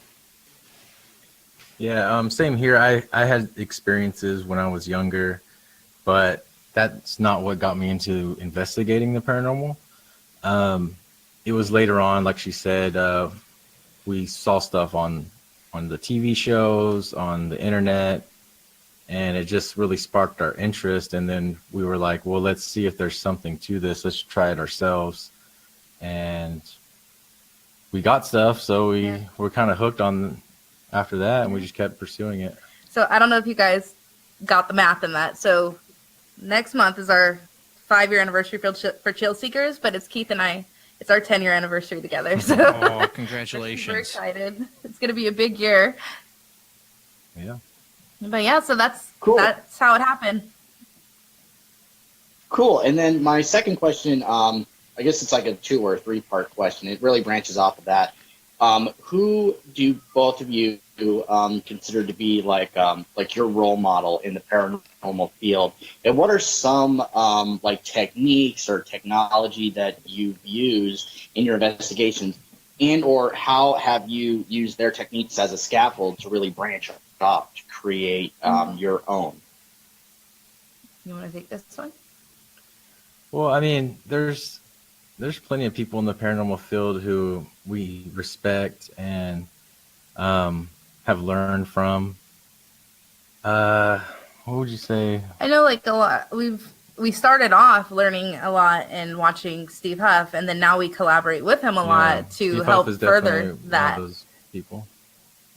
Definitely. But it's a lot of it was just kind of our own research too, as far as developing Our own like theories techniques and stuff. A lot of it was just seeing what other people are doing and seeing how we can do it too and possibly improve upon it. And and then we see people doing that with us too. So I see people taking techniques that we've tried and all that, and then making them better. So that's what's awesome about this field. Yeah, I was gonna say what's interesting about this field is people are constantly innovating new techniques and devices and methods for investigating, and it's pretty cool. And I think that's a big draw for a lot of people. I know it is for me. Just bring up the doing doorway, the research Jamie? and trying to come up with new stuff. We have some people commenting in the chat room. Sorry, Zach. You stay on for a second, Zach. We have some people commenting in the chat room, and I noticed this too, is that the doorway behind you, I believe it's a doorway, that it's a little different than it was when you start it. Yeah, it's like it looks like there's something like one peeking out from the door a little bit and something in the doorway on the door. I don't know. It looks a little funny. It's the toilet. It's the toilet. It's the ghost just taking a dump, people. It's all right. I know what you mean, though, Keith. It's like everybody keeps each other kind of motivated, and we get influenced. You can see, like, what influenced this person, where they got that from, and then they kind of customize it, add their own little twist to it, and everybody just keeps everybody just going. I love it. Me too. Yeah. That's what's cool about the field It's is great to there's think no that really right or wrong way. Yeah, exactly. It's a community, Well, for sure. I mean, look, that's one of the greatest things about the ITC Collective. We haven't even talked about that too much tonight. Is the Facebook group ITC Collective? Wait. Was there a white mist that is not in that door now? I just looked down and looked up again. Did you guys change something? She did. I opened the door wider. She opened the door. Oh, you did? She Okay. opened the door. Yeah. But And then go ahead. yeah, it's all the same. Oh, yeah, it's creepy looking. It's right behind me. It's really creepy looking. I get it, but I don't think there's anything new there. What I was going to say is, though, we haven't talked about the Facebook group ITC Collective. You know, I will say this now. I know I have met some amazing people being able to belong to that group. So I want to thank you, Keith, Carissa, Steve, and then Debbie and Jamie for everything you do for that Facebook page, because I've met some amazing people being a part of that. It's people check it out. It's on Facebook. Send a request to try to join the group. You know, it's a very non-drama filled group. And if you do come in and cause drama, you're not going to be in for long. But that's what keeps it good. And hey, we've got Steve Huff in chat right now. Oh, I didn't even see. I looked away. Of course, when I look away, hello, Steve Huff. Yeah, you know, it's an amazing group to have all those people together. Stephen Huff definitely being, you know, the one that advertised it, got people like, oh my God, Steve Huff has his own, you know, Facebook group, and Keith, you know, you guys started that together. So a lot of people wanted to join. I think a lot of people are just really interested in the field. But you guys have done such a great job, in my opinion, of representing it. And yeah, we have our haters. You know, there's people out there that seem to come to every show that we do ITC at the beginning, when we do the ITC Collective show, and I've gotten comments on Facebook, you know. But I'm telling you, you don't get anything better. Whoops, I'm messing up my video. Than what I see in the ITC Collective. I belong to a lot of Facebook groups, a lot of paranormal ones, but I see genuine people trying to help each other and listen to people's evidence, and a general great discussion, and a lot of great inventors in the ITC field, in my opinion. A lot of, you know, George Brown is there, you know, Rocky's there, the Banshee Box, Matt Payne from Paranormal Shadow Investigations, who makes great apps. Of course, Anthony Sanchez working with Steve is a part of it. It's just such a great group and so many great ideas that, you know, honestly, very proud that I'm a part of this group, you know, so thank you. Yeah. There's no other group like it. Speaking of Rocky, we do have a new member now that came to join us this season, and that's Rocky. So he did a lot on his own with Paranormal West and on with his stuff in Southern California, and now he is a Chillseeker. That's awesome. We needed help. Mm-hmm. How many people belong to Chillseekers? Who's all in your group? 4. There's 4 That's officially. Andrew, who recently got married. So he ain't coming out much. Yeah, I know how that goes. He's not as involved. He went to Preston Castle with us. Oh yeah, he went to Preston with us. We do. Before we get into that, though, I realized, I'm so sorry. I forgot. I still have Zach on the line. I am so sorry, Zach. No, it's all cool, man. It's all cool. All cool. Get sucked into the conversation. Real quick before you guys get into that, I want to give Zach an opportunity. I know you always have another question. No, man, that was pretty much all the I'm questions so I sorry I had. kept you on. I forgot. I'm so sorry. No, it's all cool, man. It's all cool. Thank you so much, Carissa and Keith, for answering my questions. I greatly appreciate it.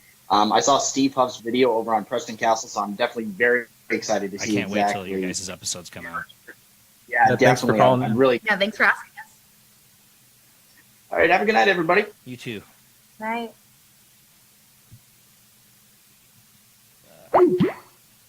Again, people, if you want to call in a show like Zach just did, you want to call in and have them see you. First Skype line is Paranormal Soup Live Chat 800 Live Chat. I have too many phone lines.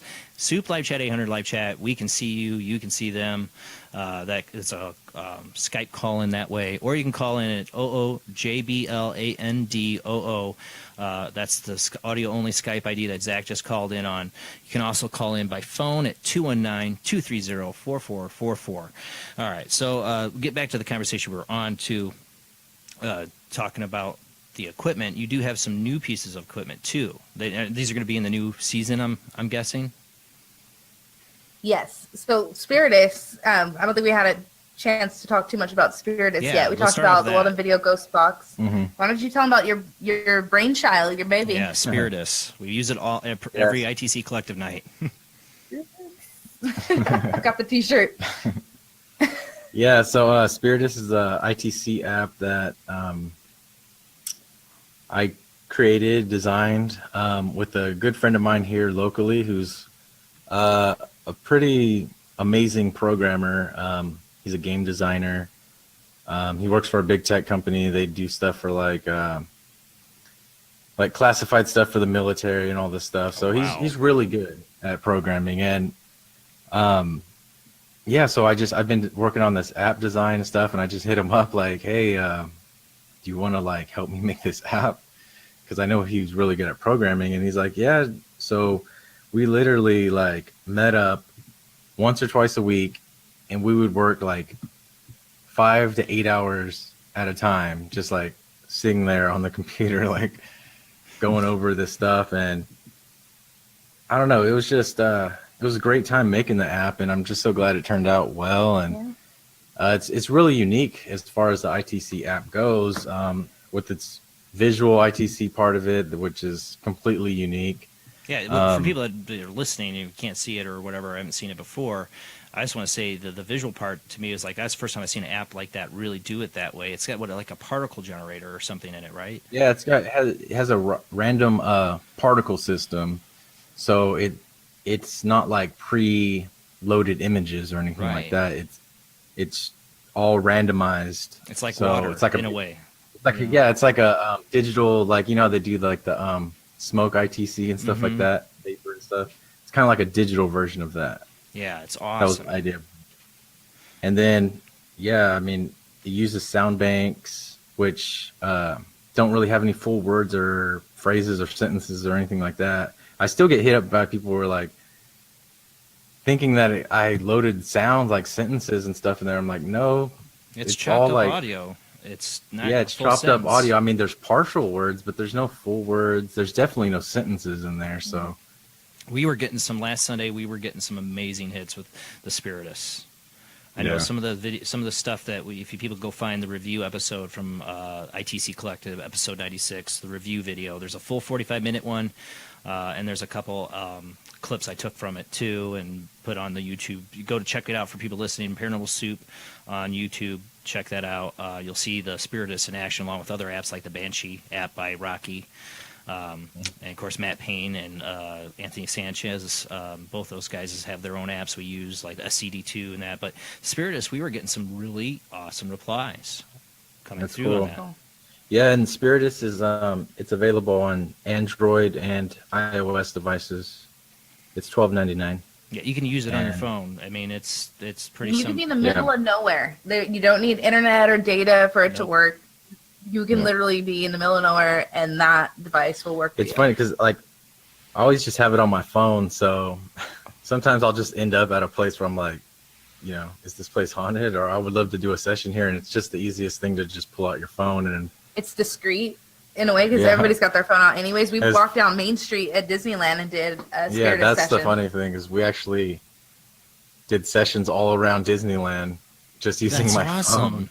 Well, you saw the video footage. I went on the Haunted Mansion ride and ran a session on there, and it was cool. We actually got some really great stuff come through.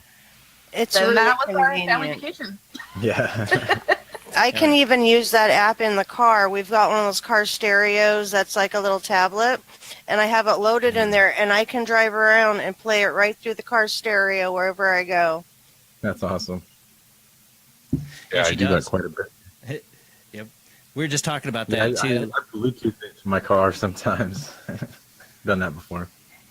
Just for me, I only mainly have iOS devices. I have some ways to do Android and that, but I don't have like anything else but mainly iOS. So, when you came out with it and I got it, I was so happy because I couldn't find any really good iOS ghost, Spirit Box apps. Ones that I really cared for. There's definitely not as much on the App Store as, Android. Android's it's almost flooded with them. It seems like there's tons of them on Android. It's easier to program for. Yeah, it's easier to program. It's free. Like iOS, it's like $100 a year or something like that to be on there, and it's just a little harder to get on there. So. Well, thank God you did, because I wouldn't have a really good Ghost Spirit Box app unless you had made that, because I just didn't care for any of that. There's really not much, anything good on iOS. It's the only one I have for my iOS that I use. Me too. So, any future app ideas coming out, maybe, or something? Is there going to be a Spiritus 2? You know, I do plan on making another ITC app in the future, but I have to think of something really cool. I don't want to just put out another sound bank kind of app. I want to do something really different and unique if I do create another app.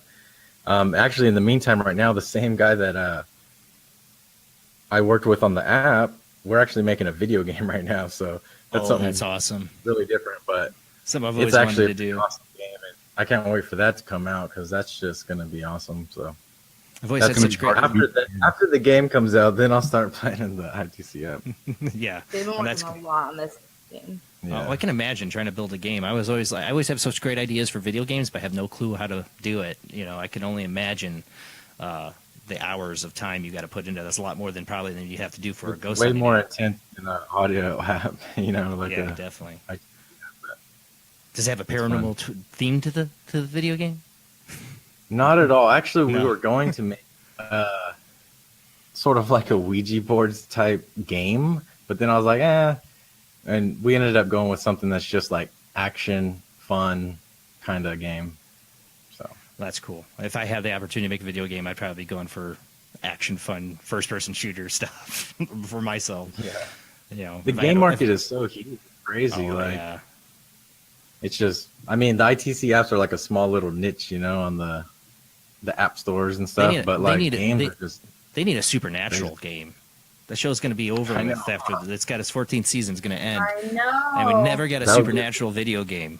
Come on, let us play as Dean Winchester or Sam Winchester. On a shotgun with salt rocks or whatever. Yeah, exactly. Setting demon traps and stuff, you know. I do that anyway. Make Sam try to remember the whole lines for the exorcism or something. I don't know. They should have made a game for it. All right, back to the paranormal topic. But so you know you got the season mostly. The season's almost already pretty much filmed, right? You just have to do the editing.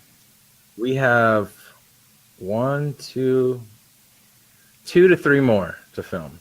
One's kind of up in the air, but it's a really cool one. That's a really good one. Fingers crossed. Definitely 2 more to film. My hope is one day we get to meet up somehow and investigate together. If it's an episode or not, I don't care. But just to get to investigate with you guys would be so cool. One day we gotta figure out how to get to happen. If you're out here, definitely hit us up. And if we're ever over there, or we'll meet halfway, one of the two. You know, we'll figure it out. Yeah, we got heck. Steve talks about moving to Illinois in a year. Maybe get you guys to come out this way. If I got Steve up out here. What's funny is you never know what's gonna happen. I never thought I would end up in Ohio. This year either, you know, who knows? We flew into Pennsylvania. Oh, that's right. Had to drive across West Virginia, and then ended in Bel Air, Ohio. Yeah, so I forgot all about that. We got to talk about the Bel Air house. I was saying it wrong. You know, because that was big time for a lot of us in ITC Collective when Steve and George ended up for that episode being on there. I watched that the night it aired. I made sure, and that's Paranormal Lifetime's the only really paranormal investigating show I watch anymore. But then you guys were there not long after they were, weren't you? Or was it was I don't know, was it I think they did that. It's been a blur. Yeah. I don't know how long before they did actually the filming of it, but the Bel Air house was, it was awesome to go there with Steve, and he's had experiences there, and it was cool, man. Got to use all the. You spent the night, didn't you? Wonderbox custom. Yeah, we stayed there 2 nights. 2 nights, yeah. What was your experience like sleep? Because that place seemed pretty haunted. From the stuff you see, it seems pretty creepy too. You just feel the vibe coming off it. We didn't wake up. There was stuff going on while we were asleep, and oh my God. we didn't even wake up because we went. I think almost. We took a red eye there. Yeah, we went almost 2 days without sleeping. That's what happens to a lot of paranormal investigators. They get there, and if you're doing it overnight, you're so tired by the time you get everything there and set up that paranormal activity could happen right around you, but you're actually really asleep. You're not going to notice anything. That's why we have cameras to record stuff, while we're sleeping. That's awesome. Were you a little disappointed you didn't wake up? No, I was so tired. I honestly, like, we got back, we drove back to the airport to get, Steve, and then we went to the grocery store, and I remember just being so delirious at the grocery store, just trying to get some food for the next few days or whatever, and it was like a dream state for like a long time. So I didn't sleep for crap on the plane over there. We took the red-eye flight, and I was just like tossing and turning. I couldn't get comfortable. For a reason. Yeah, that's why you see me like ready to throw Keith out the window in Steve's video. I'm like, I'm gonna throw this big ass dude out the window. People think you're demonically possessed. It's a portal to hell. I know. Huh? Right. It's a portal to hell, and I'm sitting there baking cookies and making omelets and stuff because it was just such a really cool. They were very hospitable, and I just kept thinking, like, if this is a portal to hell, does this make me like the domestic devil? Because I'm sitting here like cooking and just while we wait for the portal of hell to open up. Right, domestic. While we wait for the portal of hell to open up, let me make you some bacon and eggs and some omelets. Right. I totally did that. No journeys to hell without a full stomach, kiddos. Just like serving it, but like plopping it on the just like. So, what were your thoughts about that place? Like, how haunted do you think that place really is? I mean, it's definitely haunted. They've been doing a lot of light work in there, so you could feel that too. That it was. Yeah, it was overall. It was. I would say it was calm, but you could tell there's stuff there. Oh yeah, definitely. So but it was pretty calm and chill there, actually. The owners are trying to get crazy. Like we didn't get like. I was gonna say, are the owners trying to get rid of it, or they're trying to make it less of activity? I don't know. Like, I guess so. I mean, I think they're trying to make it safe. Yeah, are they living there still? I mean, no, I didn't think so. They just they do like people can do investigations there. I think they do like maybe tours and stuff. I don't know. They do like day tours and overnights. Yeah. What's cool is they have like bedrooms with beds and stuff. So if you want to could stay there, you have a bed and stuff. I know. I was watching your video that night. You guys were there, or I think you were live streaming or something. You were talking about that. Like, we got this. We got these beds here. You could totally get a room here. And I'm like, hey, honey, we take the whole family. She's like, yeah, no. That's why I don't get to travel. I got, you guys have 2 kids and that, you know what it's like. But I got a 5-year-old and a 1-year-old. And the 1-year-old really, I'm right now, like tonight, he's sick as a dog, sadly. But it's like I'm waiting until he gets a little bit older before we start trying to travel out and do stuff like that. Once he's a little bigger, I definitely hope to get to go out to California and get to investigate with you and Jamie and Jeff and maybe Steve, and it'd be really cool. Yeah. Yeah. Now, I mean, one of the reasons that we get to do what we do is because we have good family support who's down to watch, babysit the kids. The boys are older now. There's, we have twins. They're the same age, so it's not, it's pretty easy now, and we're very thankful. This is like our date night. Yeah, that's how me and my wife's date nights are. They're usually a paranormal investigation because we've got to use our family's babysitting time wisely. Exactly. Babysitting coupons used for work in this. As parents, earlier in the show, I have to ask you: did you recognize the song I played before the first break? I didn't. I don't know. If your boys watch Teen Titans, it's the song. Oh no, they don't. My kids are gamers. They just watch like YouTube videos, like God. Five Nights at Freddy, all that stuff. You got it, Oh, Five Nights at Freddy. Oh my God, my son saw that and was like, "What is this?" I'm like, "No, not yet." Oh yeah, funny story. Our kid saw it because he thought how cool. Just like your son, he was in kindergarten and he started crying in the middle of kindergarten, and they sent him to go see like the school psychologist. Oh, no. They called me, and I felt so exactly bad. My worry. And now that and then in first grade, he started to understand, like, I like getting scared. This is fun. So then he tried to like embrace it a little bit more. And then by that time, though, because of what happened in kindergarten, they had banned all the T-shirts and everything from the school. So then he couldn't even wear his T-shirt. He finally gets to wear his Five Nights at Freddy shirt like all the other kids, and now he can't. That would be my luck. Yeah. But speaking of that, kids are watching this show now. I got to make sure I keep it kid friendly. I found out our best friend's 2 sons were watching the last Sunday's ITC Collective show. I'm like, oh, okay. I'm like, oh. Okay. So there's some kids that watch this show. When I was a kid, I would have totally been into all that, Five Nights at Freddy, and watching all that. I tried to watch like Art Bell and stuff when I was a kid, listening on the radio. It. Yeah. Oh yeah. I've been listening to Art Bell since you were a kid. I was in high school. Yeah, I used to do my drive around with my friends with Art Bell playing in the background. So Paranormal's always been something I've been into. But now kids are so lucky; they got so many avenues and so many things to check out, but so many dangers too. I had an investigation for my house because their kid got one of those. It's a Ouija board app. And she swears that all the activity started when her kid started playing with a Ouija board app. It was like a 11-year-old, 12-year-old girl. It's always the Ouija board. Always the Ouija board. Always the Ouija board. But you talk about apps and technology. How does a Ouija board app, do it? It's not even a real board, but. And those apps are crap. I've tried every one of those Ouija board apps. Of course you have. I just don't even try them. I'm like, either they're crap or they work, and if they work, I don't want to try. I'm not going to do it then. So, I mean, this comes from somebody who has like 5 Ouija boards in my house, but I don't use them. I collect them, just like I collect tarot decks. But that teenagers, a lot of times, when they're going through puberty and stuff, 13, 14-year-old girls, especially the hormones, they can draw stuff in. I know I drew a lot in at that age. And so maybe it's not the app itself, but just the whole, like, placebo and then what she's going through. She could create a haunting or... I was going to tell you, Jamie, really quick. And I think a lot of times when kids experiment, we're going to use the Ouija board to contact the dead. A lot of times it's that fear and that anticipation and stuff that goes.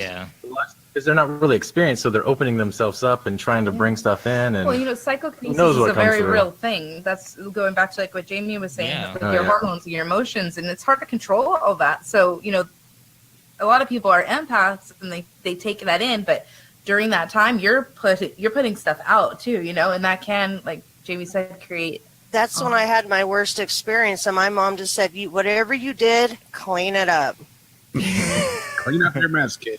Yeah, exactly. I've heard my those mom stories. Thought it was crazy. I think my mom. Really? No, my mom. What my mom told me about Ouija board experiences? I was like 10 years old, and she found out I watched overnight. I had a TV in my bedroom, and I watched The Exorcist and freaked myself out. My mom told me about how when she saw it, she went out and burned her Ouija board. She was like a teenager when it came out. She went out and burned her Ouija board right away after seeing that. And so I experimented. When I got bolder as a teenager, I experimented with the Ouija board and even made one and stuff. I was back then didn't care, but as I got older, I'm like, I don't want to mess with one. I just no, I'll pass. My parents had experiences, so they were always open to that stuff ever since I was little. They knew if I was saying something that I wasn't lying, I wasn't a storyteller, and they'd try to help me figure out what it was. Cool. Oh, I know that we're coming up to the end of our show. I definitely wanted to put out there that all the new episodes are going to be on a new YouTube channel. Yeah, what's the YouTube channel? How people find it? So you're going to go to Chillseekers TV. Yeah, so if you search YouTube, just type in Chillseekers TV, and it should pop up on there. It has the pink gear. You also guys are part of starting a whole separate thing that for paranormal videos. It's like a paranormal YouTube. Oh yeah, World Ghost, worldghost.com. That's something that me and Rocky created, and yeah, it's kind of like a YouTube for the paranormal. You can either upload your video, or you can actually take a link from like YouTube and put it on there, and it'll bring it up that way as well. I got to update some of the last 4 or 5 episodes. I haven't had time to get on there, but I went on there and I put a crap load of the past 2 years of Paranormal Soup on there. So you can find Paranormal Soup on there. You'll find the Chillseekers episodes on there, Rocky's stuff on there. So I thought it was an awesome idea to make something for videos just for the paranormal. You don't have to look through all the other stuff when you're typing it in. Anybody else that you think has been getting on that website that's putting their videos that I didn't mention? I seen Matt Benton post some stuff on there. The guy that you guys just had on there, the interface death. Justin Brown and Interface Death. I think I've seen some of his videos on there. I don't know. There's I haven't been on there in a minute because I've been so busy with other things, but yeah.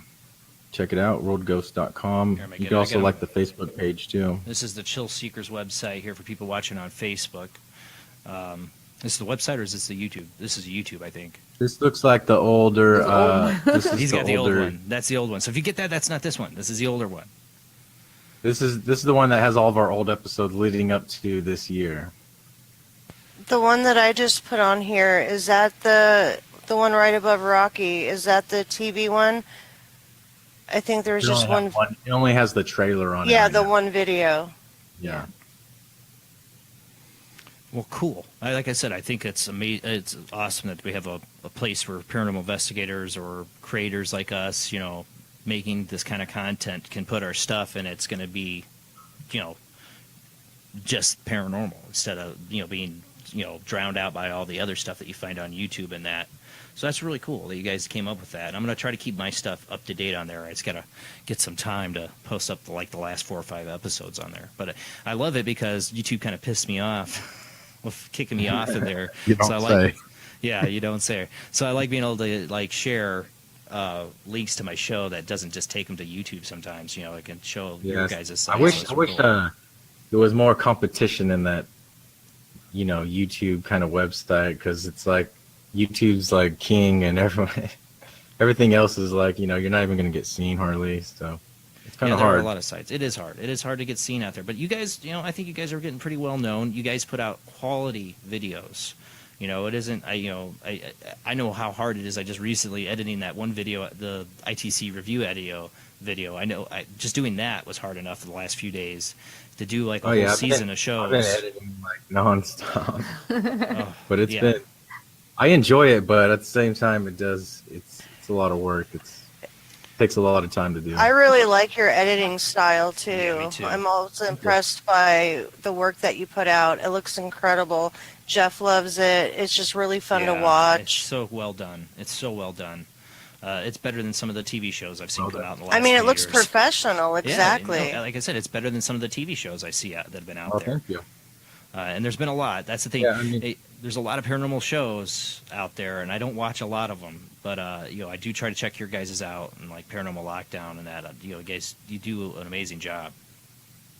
Well, thanks. Yeah, we're completely independent. We're self-funded and all that, and a lot of the things with the It's expensive. A lot of things with the paranormal shows, it's like, they have producers telling them what they can and can't do. Editors editing their stuff. We have freedom. And, we have creative control and freedom over everything. So that's. Well, I think that's what makes it. I think that's what makes it so good, though. I think a lot of these producers ruin these shows, and fake it up too much. I trust you guys. That's what it comes down to for me watching a paranormal show anymore. I don't trust 90% credibility of them. and reputation. Yeah, exactly. Yeah. So before we go to, because we still, what are some of the other new pieces of equipment you wanted to, of course, I just remembered this. Sorry, touch upon before we leave tonight. Well, let's see. I made something called a mirror box that turned out okay. I'm probably not going to make any more of them. It was kind of you got to experiment. It was an Android powered ghost box, is what it was, and then, which you'll see in the episodes, and then now I'm working on a new ghost box that I'm hoping to have done by the next investigation. It's going to be combining radio and apps together in a unique way, and hopefully it'll be done by the next investigation. Good luck. We'll see it in the new videos coming out. So I'm always interested to see what you come up tech wise, because you like how your show's improved. I've seen your tech improved. I've seen your, the ideas. That was my, my big thing about why people are like, oh, Steve Huff, he's a showman, whatever. He's not, real, or none of it's real. I'm like, bull. It is real.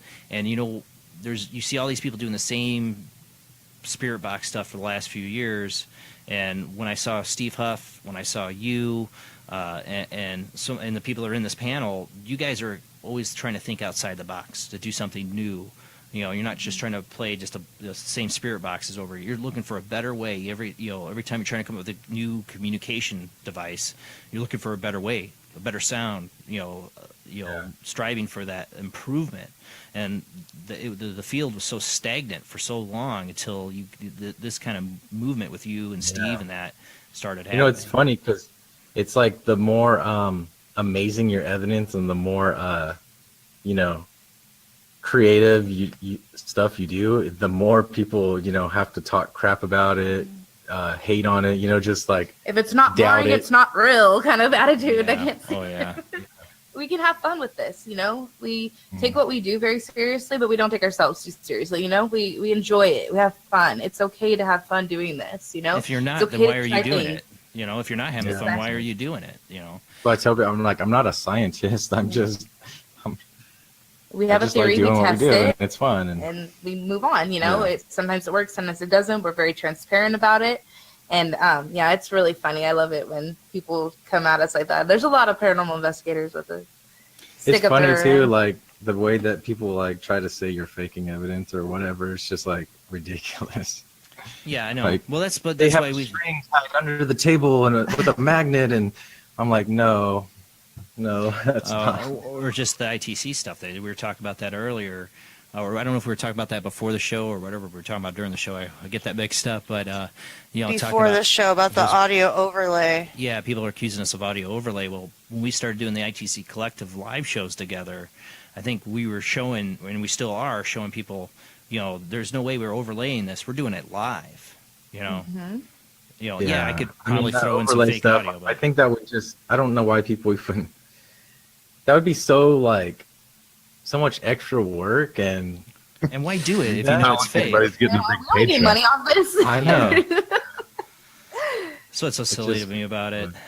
But keep innovating, keep doing what you're doing. We're going to keep watching. So what is the release date for the first episode again? It's Sunday, July 16th. So we'll find it on your YouTube. Hopefully, I'm gonna try and get it out in the morning if I can, and just let it go all day. And it'll be on YouTube, but you go on chillseekers.com and do that. You should subscribe though to Chillseekers TV, so that way it notifies you when it's up. And we want to be part of your guys' Sunday. Make us part of your watch our weekly show routine. and then watch Jason Bland's Paranormal Soup in the evening. Exactly. You got a full day of paranormal greatness. And don't forget, you can binge watch. It's all right. We don't judge. Well, thank you guys so much for coming on the show tonight. Is there anything else you wanted to add before we go, or any upcoming event besides the show release? So we just really appreciate all the support, and we really want this new channel to take off and be that turning point for everybody, and really just kind of get that, just get those episodes out to everybody. I think that's the most important thing, is that everyone gets to see them. Yeah, it's a different way of show format, different way of releasing episodes this year. We're trying something new, and hopefully it gets a great response and people like it. Yeah. So if you saw Chillseekers a couple years ago and you haven't seen it since, you got to check us out now. And like I said, what you guys produced before was so good. I can't imagine how good this is going to be. I can't wait. And especially the locations, too, you guys are talking about, and getting to see you with Steve and Debbie and Jamie and Jeff. Again, I saw some of their footage, but seeing you guys and seeing it from your point of view, I can't wait for that. So I'm excited. Oh, I can't wait to see what they end up with. I'm just so excited. Yeah. Hey, you had me with Carissa in the bathtub, so. You and probably a bunch of people. Yeah, thanks everybody. It was a big nod to that first one that a lot of people remembered, and I thought, oh, that was such a crappy, I felt like it was such a crappy session because I was so timid and quiet and scared, and Well, so you're this in a new one, I'm bathtub in like, a haunted house. You know, I can't blame yeah. you for So that. this one's So- gonna be even better. And I mean, we came across this soaker tub that was like I was like, perfect. I have to do it, but I do have to ask my parents not to watch the first episode. It's gonna be really weird. Not for children. Not for children. First episode. I'm gonna Okay, have to keep ask that in them to mind. not watch it. And the lighting in there when you show that looks really creepy. Like it looks very morguish. The lighting in there. I don't know, but it looks very creepy when you see you in that tub there. I'm like, oh my god. So yeah, I can't wait And to see there's a that. lot of places we haven't announced yet that we're going to, or that we have done. You know, so I'm really excited. So the people that are watching that have something scheduled with us, I'm so looking forward to it, guys. Well, Yeah. thank you guys. We do need to roll out here. Next episode, next Sunday, 10 p.m. to midnight, Central Time, 11 p.m. to 1 a.m. Eastern, is going to be guest Greg Balkin, paranormal investigator. I don't have a bio on him yet. Hopefully he gets one for me. So we'll have another paranormal investigator. Maybe have some evidence that he wants to share. We'll see. Then, of course, the last Sundays of the month are the ITC Collective Show, where Keith and Carissa here co-host with me, along with Jamie D. and Rob Autry and Bill Padera, where we do live ITC experience. So those are always the last Sunday of the month for anybody who wants to check that out. And call in the show like they did last Sunday was awesome. We had 7 callers. It was so awesome. You can call in the show and see the spirits want to talk to you. So that one will be July 30th. We should have an ITC Collective show. All right, guys. Thank you for tuning in on Late Night in the Midlands Radio Network. Thank you for tuning in on Facebook. Thank you, Keith and Carissa. Thank you, Jamie D. Thank you, Rob Autry. Thank you all to everybody in the chat room who watched tonight and commented. Thanks, Steve Huff, for joining us in the chat room. It was good to see you. All right, guys. See you next week. Same bad time, same bad channel. Have a great night.